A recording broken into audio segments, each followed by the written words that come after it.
72 حوریں ان کو ورجن حوریں یعنی کہ کنواری حوریں ان کو شراب پلاتی ہیں. لڑکیوں کو کیا ملتا ہے؟ جو لڑکیاں سباب کا کام کرتی ہیں ان کو کیا ملتا ہے؟ میں نے پوچھا ان سے کہ لڑکوں کو تو 72 ملتی ہیں تو لڑکیوں کو بھی 72 ملتے ہیں کیا؟ اور عورت کتنا بھی اچھا کام کر لے، عورت کبھی جنت نہیں جا سکتی. ماں کے پیروں کے نیچے جنت ہے جو بولتے ہیں وہ بھی دگلی بات ہے ان کی. کوئی بھی انسان کو جنت میں جانے کے لیے 4 چیزوں کی ضرورت ہے کم از کم. ایک ہے ایمان، دوسرا اچھا اعمال، تیسرا ہے دعوت دینا، غیر مسلم کو اسلام کی طرف بلانا، اور چوتھا نمبر ہے لوگوں کو صبر کی طرف بلانا. اگر ان چاروں میں سے ایک بھی چیز کی کمی ہے تو سورہ العصر کے حساب سے آپ جنت میں نہیں جائیں گے. آپ بہت اچھے مسلم ہوں گے، روز 5 وقت کی نماز پڑھتے ہوں گے، حج کے لیے گئے ہوں گے، زکوٰۃ دیتے ہوں گے، روزہ رکھتے ہوں گے، لیکن سورہ العصر کے حساب سے اگر آپ دعوت نہیں دیتے تو آپ جنت میں نہیں جائیں گے. صرف دعوت دینا بھی کافی نہیں، چاروں چیز ضروری ہے: ایمان، عمل صالحات، وتواصوا بالحق اور وتواصوا بالصبر. ان چاروں میں سے ایک کی بھی کمی ہے تو سورہ العصر کے حساب سے آپ جنت میں نہیں جائیں گے. اگر آپ دعوت نہیں کریں گے اور اللہ سبحانہ و تعالیٰ آپ کو معاف کرنا چاہتا ہے اور جنت میں ڈالنا چاہتا ہے وہ ایک الگ بات ہے. کیونکہ اللہ تعالیٰ فرماتے ہیں سورہ نساء میں سورہ نمبر 4 آیت نمبر 48 اور سورہ نساء سورہ نمبر 4 آیت نمبر 116 میں اللہ تعالیٰ فرماتے ہیں کہ اللہ سبحانہ و تعالیٰ چاہے تو کوئی بھی گناہ معاف کر سکتا ہے لیکن شرک کو کبھی بھی نہیں معاف کرے گا. تو شرک کے علاوہ اللہ سبحانہ و تعالیٰ کوئی بھی گناہ کو معاف کر سکتے ہیں اگر اللہ تعالیٰ چاہتا ہے تو اگر آپ دعوت نہیں دیں گے اور اللہ تعالیٰ آپ کو معاف کرنا چاہتا ہے اور جنت میں ڈالنا چاہتا ہے وہ ایک الگ بات ہے. لیکن عام طور پہ اگر آپ کو جنت میں جانا ہے تو چاروں چیز ضروری ہے: ایمان، عمل صالحات، وتواصوا بالحق، دعوت دینا، وتواصوا بالصبر، لوگوں کو سب کی طرف بلانا. اسی لیے آج کے حالات دیکھ کر میرے نظریے میں سب سے بڑا جہاد ہے کہ نفس کے خلاف شیطان جو بھڑکاتا ہے اور جو غیر مسلم کے ذہن میں جو اسلام کے متعلق غلط فہمیاں ہیں اسے دور کرنا ہمارا فرض ہے. وہ ایک بڑا جہاد ہے. اور ہم دیکھتے ہیں کہ کئی آتھرز، کئی محرک اور کئی غیر مسلم جب کتاب لکھتے ہیں وہ اسلام کے خلاف لکھتے ہیں، اور جو کرٹکس ہے جو اسلام کے خلاف کتاب لکھتے ہیں وہ اکثر قرآن مجید میں سے کئی آیتوں کو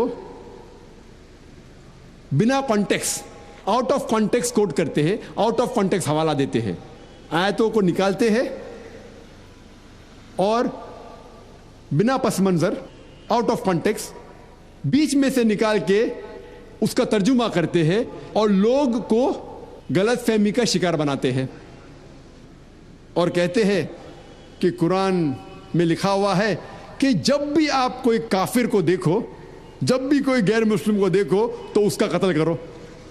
اور ایسے قرآن مجید کی آیتوں کو آؤٹ آف کانٹیکس اپنے حوالے سے باہر نکال کے اسے پیش کرتے ہیں.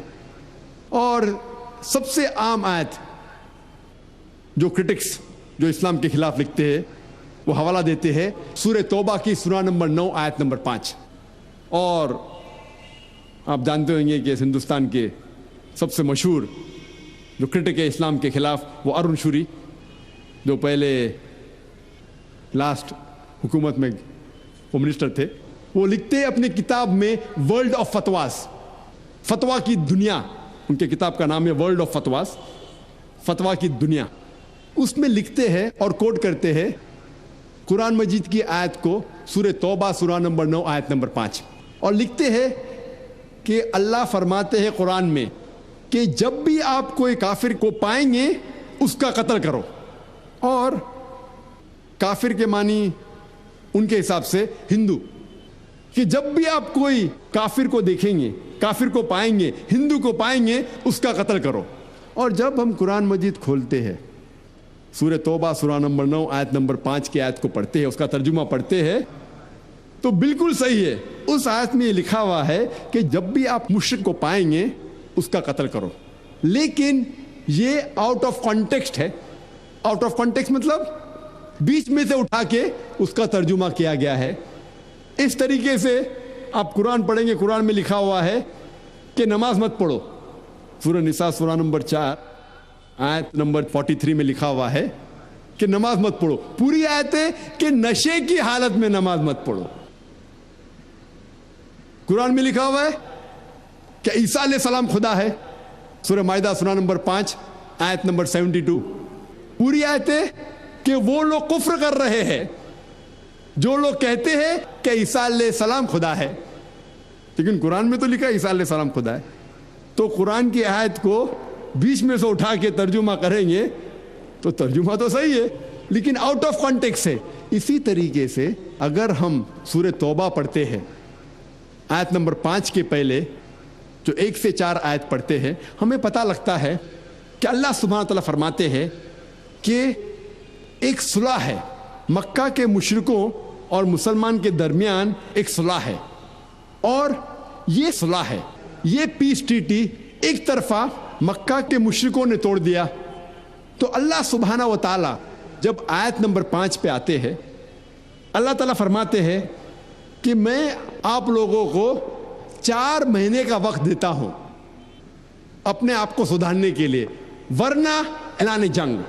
اور پھر جنگ کے میدان میں اللہ تعالیٰ فرماتے مسلمانوں سے, جب وہ کافر آپ سے جھگڑنے کے لیے, لڑنے کے لیے جنگ کے میدان میں آئیں گے, آپ ڈرو مت, آپ جہاں بھی کافروں کو پاؤں ان کا قتل کرو.